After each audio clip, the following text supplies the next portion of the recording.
மனிதர்கள் சில நேரம் நிறம் மாறலாம், மனங்களும் அவர் குணங்களும் தடம் மாறலாம்.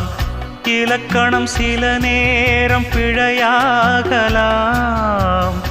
எழுதிய அன்பு இலக்கியம் தவறாகலாம். விரல்களை தாண்டி வளர்ந்ததைக் கண்டு நகங்களை நாமும் நறுக்குவதுண்டு. இதில் என்ன பாவம், எதற்கிந்த சோகம்? கிளியே நலம் வாழ என் நாடும் என் வாழ்த்துக்கள், தமிழ் கூறும் பல்லாண்டு என் வார்த்தைகள்.